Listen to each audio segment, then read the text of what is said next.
안녕하십니까, 이재필입니다. 자, 원래 일주일에 두 번 정도 영상을 올려드리는데요. 수요일엔 종목, 그 다음에 일요일에는 제가 오늘도 토요일입니다만 촬영은 토요일에 하는데 올라가는 건 일요일 저녁에 올라가죠. 근데 제가 수요일 날은 좀 목이 좀 아팠어요. 몸이 좀 안 좋아서 그래서 영상 못 올려드렸는데 저 시청자님들께서도 건강 유의하시고요. 하여튼 뭐 지금 제가 요번에는 다행히 그렇게 크게 앓지는 않았는데 잘 안 앓는데 한번 앓으면 크게 앓는 스타일이라서 좀 걱정을 했는데요. 차라리 이번에 앓을 때 또 좀 세게 앓았으면 한동안 괜찮을지도 몰랐는데 뭐 그렇습니다. 자, 미국 시장부터 오늘 일요일이니까 시황 올려드리는 날이죠. 미국 시장부터 좀 짚어보고 넘어가도록 하겠습니다. 자, 미국 시장 보시게 되면 다우는 좀 빠졌어요. 뭐 다우는 최근 들어서 꽤 많이 빠졌죠. 월요일부터 시작해서 시가가 43,000포인트였는데 지금 43,222포인트였는데 42,114포인트까지 빠졌으니까 한 1000포인트 이상 그쵸. 예. 1000포인트 이상 다우는 빠진 모습입니다. 자, 그리고 S&P 500 같은 경우도 좀 주간 단위로는 좀 하락했고요. 나스닥은 괜찮은 모습이었어요. 나스닥은 소폭 주간 단위로도 소폭 상승했고 다우하고 S&P 500은 좀 주간 단위로는 좀 밀리는 모습이었습니다. 하지만 이 미국 시장 같은 경우는 그동안 올라온 게 있죠. 그리고 또 뭐 조정이 조금 있었지만 그렇게 큰 조정이 아니라 우려할 조정은 아니다. 뭐 이렇게 볼 수 있는데요. 우리나라 시장은 유독 약합니다. 자, 뭐 우리나라 시장 보기 전에 나스닥 저 분차트 보면서 한번 보고 넘어갈게요. 장 초반에 되게 좋았었어요. 자, 이렇게 쭉 들어올렸다가 밀리는 모습이 나왔는데 요거는 미국 국채 금리가 올라서 그렇습니다. 시중금리를 얘기하는 거예요. 기준금리를 연준이 또 내릴 걸로 보이고 그다음에 전에 0.9월 달에 0.5%를 인하했는데도 이 시중금리는 저 계속 올라가고 있습니다. 기준금리는 내리는데도 시중금리는 올라간다라는 건 향후에 이 수급에 따라서 움직이는 거기 때문에 금리는 요거는 저 향후에 이 미국이 금리를 인상을 해야 될 수 있는 금리가 올라갈 수 있는 그런 요인이 있다라는 거죠. 경기가 너무 좋다거나 뭐 그렇게 되면 금리는 올라간다라고 봐야 되겠죠. 근데 그런 거 아닌가 싶어요. 대선을 앞둔 불확실성 때문에 미국 금리는 이렇게 좀 떨어지는 모습 아닌가 싶은 생각이 드는데, 저 올라가는 모습 아닌가 싶은 생각이 드는데요. 자, 트럼프든 해리스든 마찬가지죠. 지금 그 뭐 저 정책들 이렇게 내놓는 거를 보면 돈을 많이 쓰겠다라는 얘기입니다. 그리고 또 미국이 돈을 많이 쓰려면 어떻게 해야 됩니까? 지금 미국 부채 한도 같은 경우도 지금 뭐 꽉 찼죠. 그래서 아마 대선 끝나고 난 다음에 뭐 부채 한도에 대한 또 협상도 있어야 될 것 같고요. 그래서 여러 가지 그런 것들이 있는데 어쨌든 돈을 많이 쓰겠다라는 거는 미국이 국채를 더 찍어낸다라는 그런 얘기로 해석이 됩니다. 향후에는 미국 정부가 뭐 트럼프 막 뿌리잖아요, 돈. 그리고 해리스도 마찬가지입니다. 지금 바이든 정부에서도 돈을 만만찮게 뿌렸어요. 자, 그런 것들 때문에 미국이 채권을 더 찍어내게 되면 이 채권에 저 공급이 늘어나는 거죠. 공급이 늘어난다라는 건 채권 가격은 떨어진다는 얘기고, 채권 가격이 떨어진다는 얘기는 금리는 올라간다라는 얘기입니다. 그리고 또 그런 부분도 있어요. 지금 미국이 최근에 미국 저 재무부에서 채권을 발행할 때 단기채를 되게 많이 발행을 했습니다. 요거는 나중에 계속 단기채로 계속 그렇게 할 수는 없으니까 언젠가는 장기채로 이렇게 전환을 하게 될 텐데 그런 부분들 때문에 장기채 금리가 더 많이 올라간 겁니다. 자, 근데 조금 뭐 걱정이 되긴 합니다.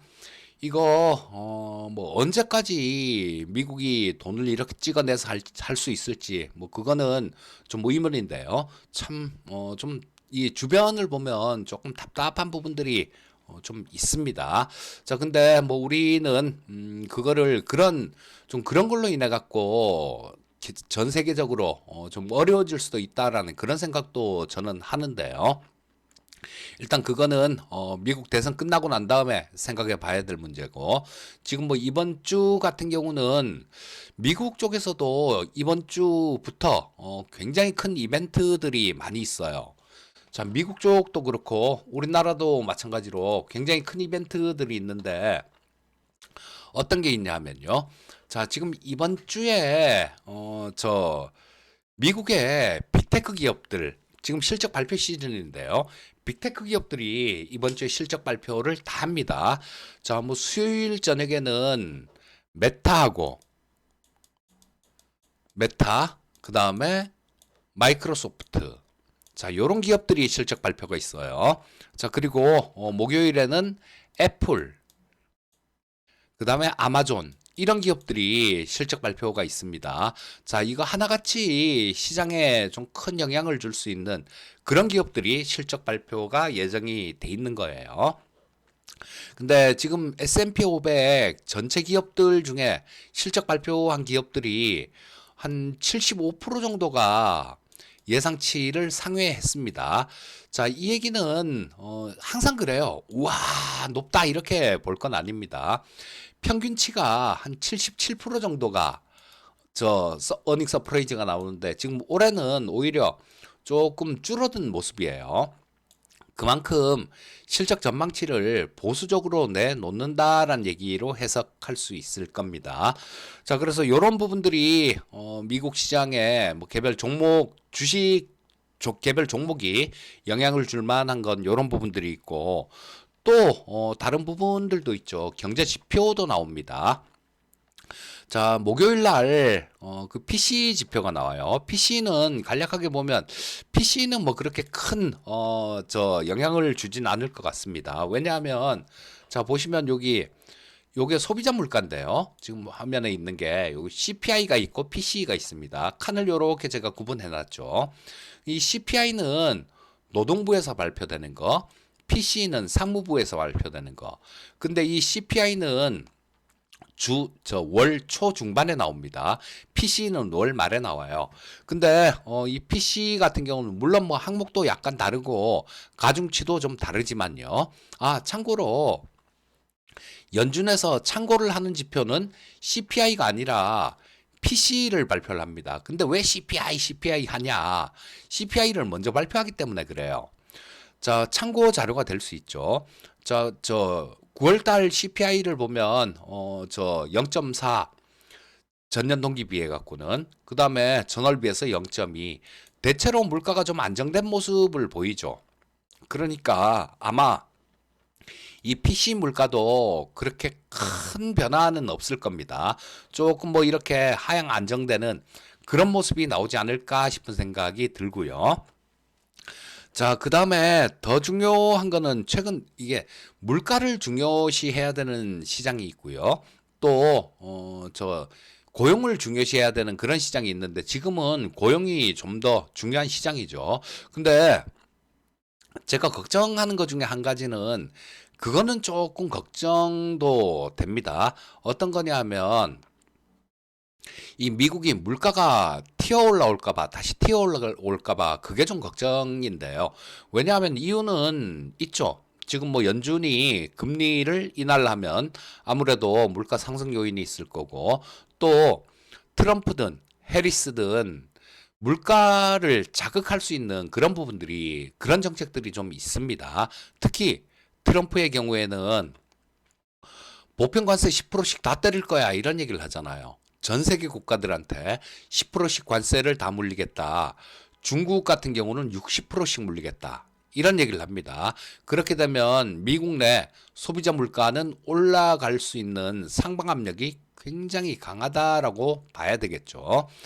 자, 요런 부분들하고 뭐 정책들하고 요런 것들이 어우러져서 이 물가가 다시 튀어 올라오는 모습이 나온다라면 그때는 정말 골치 아플 것 같아요.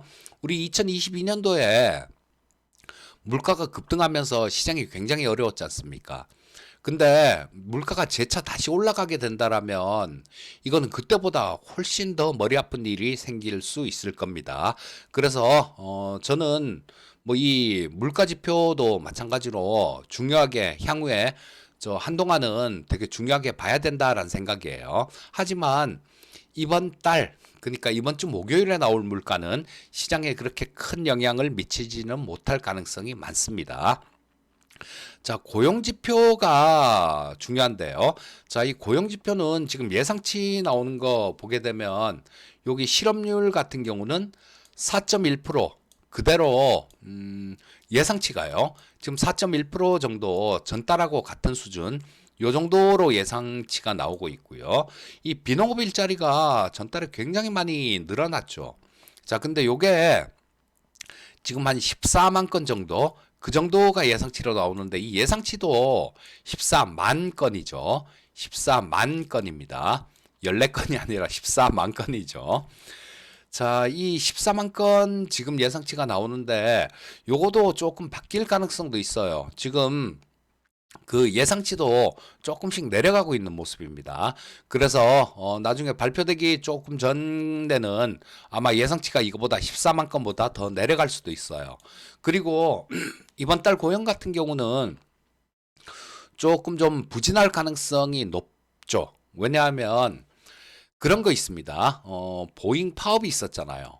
보잉 파업이 있었고 그 다음에 또 허리케인도 두 개나 보잉 파업하고 허리케인. 이 허리케인도 두 개나 미국을 강타했습니다. 그러니까 그 기간 동안 일자리가 줄어들었을 가능성도 상당히 높은 거죠. 자, 일단 뭐 이런 것들은 시장에서 어느 정도 보고 있는 그런 부분들이니까 뭐 숫자가 좀 충격적으로 나오면 충격을 받을 수 있겠지만요.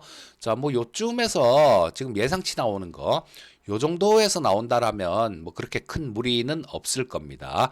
그리고 뭐 다음 주에 그거 다음에는 다음 주에 말씀드려도 되겠지만요. 그 다음 주에는 미국 대선이 있습니다. 11월 5일 미국 대선이 있고 그러고 난 다음에 그 주 수요일, 목요일 이렇게 연준의 통화정책회의가 있어요. 자, 그래서 되게 중대한 이벤트들이 굉장히 많은 저 한 주가 뭐 수요일 정도부터 시작해 갖고 중대 일정들이 이렇게 나온다라고 보시면 될 것 같습니다.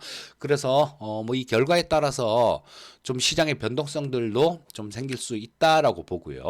뭐 어제 저 빅스 지수가 좀 많이 올라왔죠. 한 6%대 정도 미국 얘기입니다.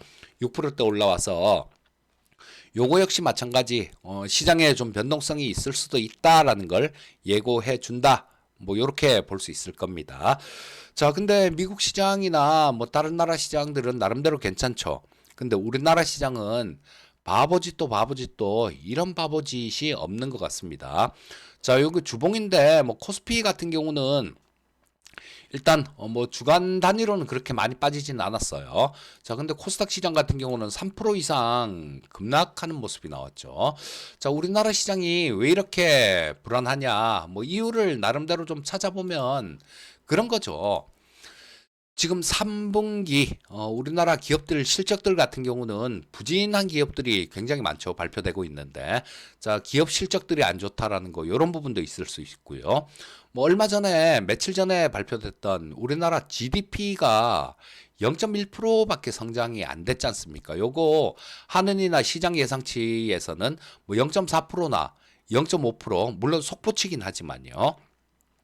0.4%나 0.5% 정도 성장할 것이다. 이렇게 예상했었는데 그게 0.1%밖에 안 나왔습니다. GDP 저 상승률이. 거기다가 수출은 역성장했다라는 그런 지표가 나왔죠. 뭐 좋을 일이 거의 없는 거예요. 거기다가 이 저는 가장 큰 문제가 정치다라고 봅니다. 정치가 경제에 도움을 줘야 되는데 그렇지 못하고요.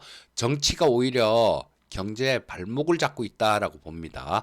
지금 자고 일어나면 뭐 의혹들 뭐 이런 의혹 저런 의혹 팡팡 터지잖아요. 자, 제가 외국인들이라고 하더라도 다른 나라 주식 냅두고 한국 주식 그렇게 사고 싶지가 않을 것 같습니다. 일단 정치적으로 좀 빨리 좀 안정이 돼서 뭐 어떤 대책도 세우고. 근데 참 웃기는 게 그래요. 주가가 다른 나라들 다 올라가고 그런데 이렇게 어지럽고 그러면 어떤 대책이 나와야 되는데 대책이 안 나와요. 그리고 지금 뭐 사람들 IMF 때보다 더 어렵다라고 얘기하는 사람들이 있습니다. 근데 손 놓고 있다라는 거. 정치적으로 뭐 워낙 시끄러워서 그런 거겠죠. 자, 제발 좀 정치적으로라도 좀 안정이 돼서 정치가 경제에 도움은 주지를 못할 망정 방해는 되지 말았으면 좋겠는데 지금 방해되고 있는 그런 상황입니다. 그래서 우리나라 시장이 전 세계에서 가장 부진하다라고 봅니다. 자, 그리고 지금 제가 이 시황 방송을 할 때 TV 방송 출연에서도 그렇고요. 뭐 한 얼마 전부터 시작해 갖고 조금 이렇게 공격적인 매매 자제하시고 보수적으로 그렇게 대응하십사 하는 말씀을 자주 드리죠. 미국 시장 같은 경우는 뭐 일단 대선 끝나고 봐야 되겠죠. 대선 끝나고 봐야 되겠지만 우리나라 시장 같은 경우는 좀 어려운 그런 상황입니다. 지금 보시게 되면 22평선이 겨우 요렇게 돌아 나왔었는데 제가 지난주에 아마 그런 말씀을 드렸을 거예요. 돌아 나왔는데 수요일쯤 되게 되면 이게 꺾입니다라는 말씀을 드렸는데요.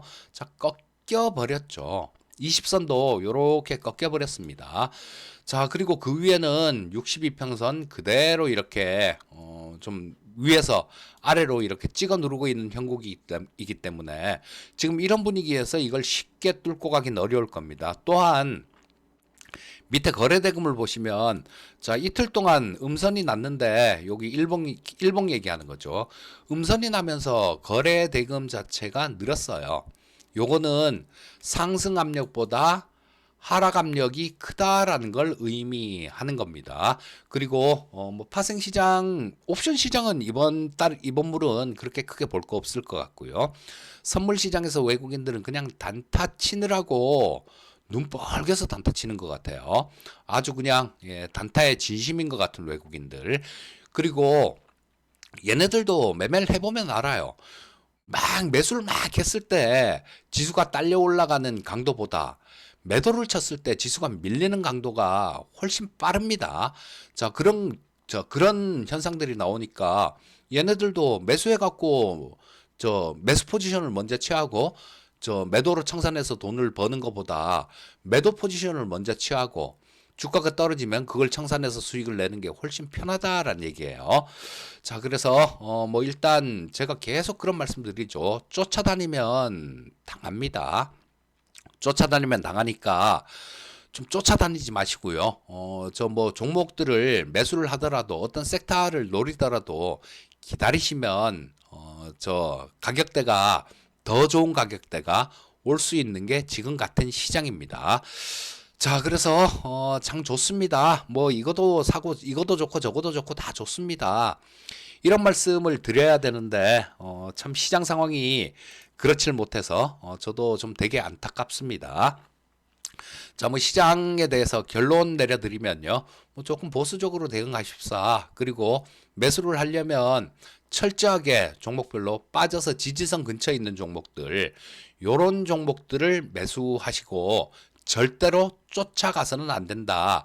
뭐 시장은 그리고 강한 상승을 기대하기는 어렵다. 물론 뭐 이거 선물 시장이나 이런 데서 갑자기 월요일이라도 수급의 변화가 외국인들이 매수가 확 들어오는 그런 수급이 나온다라면 바뀔 수는 있어요. 하지만 현재 상태에서는 좀 보수적으로 대응하시면 좋겠습니다. 자, 오늘 방송 여기까지 해야 되겠네요. 항상 성공 투자하시고 저는 다음에 또 뵙도록 하겠습니다. 감사합니다.